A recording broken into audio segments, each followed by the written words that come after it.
খবৰ মছজিদ হওক মন্দিৰ হওক প্ৰশাসনৰ দয়া নাই ক্ষমা নাই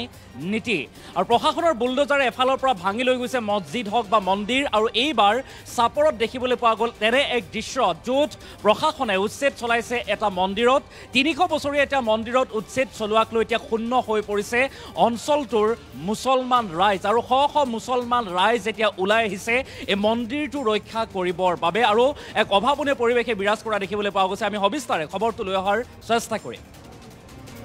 এটা ডাঙৰ খবৰ উচ্ছেদৰ পৰা এটা মন্দিৰক ৰক্ষা কৰিবলৈ ওলাই আহিল মুছলমান সমাজ ওলাই অহা দেখিবলৈ পোৱা গৈছে এটা মন্দিৰ ৰক্ষা কৰিবৰ বাবে 100% মুছলমান অধ্যুষিত অঞ্চলত অৱস্থিত শ্ৰী শ্ৰী বাগৰাণী মন্দিৰ এই বাগৰাণী মন্দিৰটো ৰক্ষা কৰিবৰ বাবে এতিয়া মুছলমান ৰাইজ ওলাই আহিছে বাগৰাণী মন্দিৰৰ বেদখলকৃত মাটিত প্ৰশাসনৰ উচ্ছেদ অভিযান আৰু মন্দিৰত চলা প্ৰশাসনৰ উচ্ছেদ অভিযানৰ বিৰুদ্ধে ওলাই আহিল এনেদৰে মুছলমান সমাজ আৰু হিন্দু মুছলমানৰ সম্প্ৰীতিৰ নিদৰ্শন চাপৰৰ শান্তিপুৰ ঘুনিমাৰীত অৱস্থিত বাগৰাণী এই মন্দিৰটো আৰু সম্প্ৰীতিৰ পবিত্ৰ মিলন ভূমিত প্ৰশাসনৰ বিৰুদ্ধে একগোট হ'ল হিন্দু মুছলমান সমাজ আৰু তাৰে পাছত এই ৩০০ বছৰীয়া এই যে পুৰণি মন্দিৰটো ৰক্ষা কৰিবৰ বাবে একাংশই ওলাই অহা দেখিবলৈ পোৱা গৈছে আমি উচ্ছেদৰ দৃশ্যাংশ দেখুৱাৰ চেষ্টা কৰিম 100% মুছলমান অধ্যুষিত অঞ্চলত আছিল এটা মন্দিৰ যেটো মন্দিৰ ৩০০ বছৰীয়া পুৰণি বুলি উল্লেখ কৰা দেখিবলৈ পোৱা গৈছে আৰু এই মন্দিৰটোত এটা প্ৰশাসনে উচ্ছেদ চলাইছে আৰু সমগ্ৰ ঘটনা সন্দৰ্ভত এতিয়া শূন্য হৈ পৰিছে অঞ্চলটোৰ মুছলমান সমাজ 100% মুছলমান অধ্যুষিত অঞ্চলত যেহেতু অৱস্থিত এই মন্দিৰটো শ্ৰী শ্ৰী বাগৰাণী মন্দিৰ ৰক্ষা কৰিবৰ বাবে এতিয়া মুছলমান সমাজ ওলাই অহা দেখিবলৈ পোৱা গৈছে আৰু বিজেপি চৰকাৰৰ বুলডোজাৰে এফালৰ পৰা যেহেতু দয়া নাই ক্ষমা নাই নীতি অৱলম্বন কৰিছে সেয়া কি লাগে মুছলমানৰ মছজিদেই হওক মাদ্ৰাছা হওক আৰু এফালৰ পৰা দেখিবলৈ পোৱা গৈছে বুলডোজাৰ চলিছে তাৰ মাজতে মন্দিৰতো প্ৰশাসনৰ এই উচ্ছেদ অভিযান বা বুলডোজাৰ আৰু এই যে মন্দিৰত চলা উচ্ছেদ অভিযান সেই উচ্ছেদ অভিযান ৰোধ কৰিবৰ বাবে এতিয়া মুছলমান সমাজ একগোট হৈছে আৰু শ্ৰমদান কৰা দেখিবলৈ পোৱা গৈছে যাতে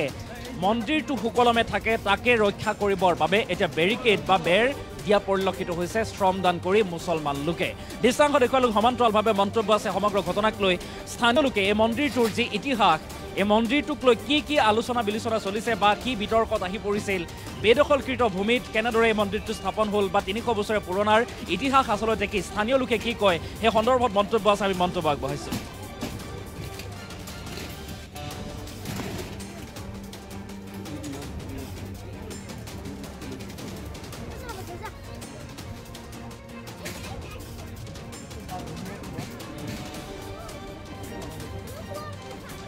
এটা পুখুৰী আছিলে তাতে এতিয়া আমাৰ যিবিলাক এই মন্দিৰ বা পুখুৰী সংক্ৰান্তে যিখিনি ইতিহাস লিখি থৈ গৈছে সেইখিনি দেখা গৈছে যে এটা মন্দিৰৰ এটা পুখুৰীও আছিলে তো সেইটো লৈয়ে কমিটি এখন আছে মন্দিৰ কমিটি আছে তেওঁলোকে ঘুনিমাৰী ৰাইজক লৈ পেলাই তেওঁলোকে দৰখাস্ত দিলে যে মন্দিৰটো পুখুৰীটো আমাক মুক্ত কৰি দিব লাগে যিহেতু ৰজাদিনীয়া পুখুৰী বুলি কোৱা হৈছে যদি সেইটোৱে হয় আৰু চৰকাৰে দেখিলে যে জলাশয় হিচাপে পৰি আছে এই জলাশয় হিচাপে যেহেতু চৰকাৰৰ মাটি চৰকাৰে আজি নিৰ্দেশ দিছে হাইকোৰ্টে নিৰ্দেশ দিছে যে মাটিখিনি পুখুৰীটো দখলমুক্ত কৰিব লাগে সেই হিচাপে আজি আমাৰ ইয়াৰ চাৰ্কেল অফিচাৰে দলে বলে আহিলে অফিচৰ কৰ্মচাৰীবিলাক আহিলে আৰু মাটিখিনি মুক্ত কৰি দিলে আমিতো শুনি আছোঁ কিন্তু আমি দেখা নাই সেই যে নামত কাৰ নামত 2 কঠা মাটি মন্দিৰৰ মাটি 2 কঠাৰ নাম আমাৰ মোৰ দেউতাৰ নামো আছিলে আমি পিছত আমি পৰৱৰ্তী সময়ত আমি এইবিলাক ডিনাই কৰিছোঁ আমি কমিটিক দৰখাস্ত দি দিছোঁ যে আমাক এই মাটি নালাগে আমি NOC আমি দি দিছোঁ আৰু যদি আছে কেতিয়া হৈছিল এইবিলাক আমাৰ জন্মই হোৱা নাই তেতিয়াৰে কেনেকৈ হৈছিল কিয় হৈছিল সেইখিনি আমি নাজানো কিন্তু চবেই বিচাৰিছিলে যে দখলমুক্ত হ'ব লাগে হৈছে এতিয়া পুখুৰীটো আমাৰ আছে বা তাতেই আছে জেগাতেই আছে আপোনালোকে চবেই কমিটিখন পূজা কমিটিখন আছে আমি চবেই আলোচনা কৰি যিটো ভাল হয় সেইটো আমি পৰৱৰ্তী সময়ত আমি পদক্ষেপ ল'ম আমি চবেই মিলি নিশ্চয় শান্তিপূৰ্ণ হৈছে কাৰো আপত্তি নাই ইয়াত কোনো ঘুনিমাৰী ৰাইজ বা শান্তিপুৰৰ ৰাইজ আমাৰ আপত্তি কৰা নাই কোনো আপত্তি কৰা নাই প্ৰতিবাদো কৰা নাই আৰু প্ৰতিবাদ কৰিবলৈ একোৱেই নাই হাইকোৰ্টৰ অৰ্ডাৰ দিছে ইমানে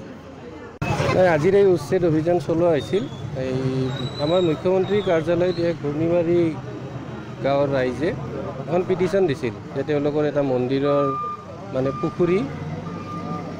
বেদখল কৰিছে আমিৰ মালিক হাজাৰা বেৱা এনেকুৱা 3জন মানুহ তো সেই মৰ্মে আমি তেওঁলোকক নটিচ প্ৰদান কৰোঁ আৰু নটিচ প্ৰদান কৰাৰ পিছত তেওঁলোকে এই নটিচক চেলেঞ্জ কৰি মহামান্য গুৱাহাটী হাইকোৰ্টত আপিল কৰিছিল। কিন্তু মহামান্য আদালতে আমাক তেওঁলোকৰ পিটিশ্যন কেঞ্চেল কৰিলে আৰু কৰি আজি এভিকশ্যন কৰাৰ কাৰণে আমাক পাৰ্মিশ্যন দিলে।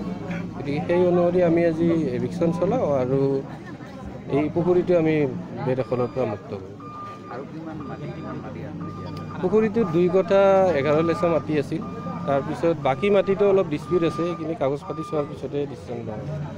তো আমি এতিয়া ক'ব নোৱাৰিম, ডকুমেণ্ট চাব লাগিব। ডকুমেণ্ট চোৱাৰ পিছতে এনেতো আমাৰ মুখ্যমন্ত্ৰী কাৰ্যালয়ৰ পৰা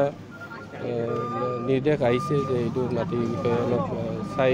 যিমান বেদখল আছে সেইখিনি মুক্ত কৰিব লাগে। আমি আজি সেই প্ৰথম পৰ্যায় হিচাপে পুখুৰীটো বেদখল মুক্ত কৰিলোঁ। বাকীখিনি তেওঁলোকৰ বহুত এজমালি পাট্টা আছিল, পুৰণি পাট্টা আছে। তেওঁলোকৰ বাকী দখলকাৰী বুলি নকওঁ আৰু মানে তেওঁলোকৰ পাট্টাদাৰ হিচাপে তেওঁলোকৰ কিছুমান মাটি তেওঁলোকৰ আছেও, কিছুমান মন্দিৰৰ নামতো আছে। গতিকে সেইখিনি চালি জাৰি চোৱাৰ পিছতে আমি ডিচিশ্যন লওঁ।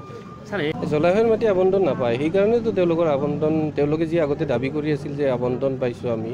এনেকুৱা কোনো আবণ্টনতে পোৱা নাই। তেওঁলোকে ভুল এপ্লিকেশ্যন কৰিছিল,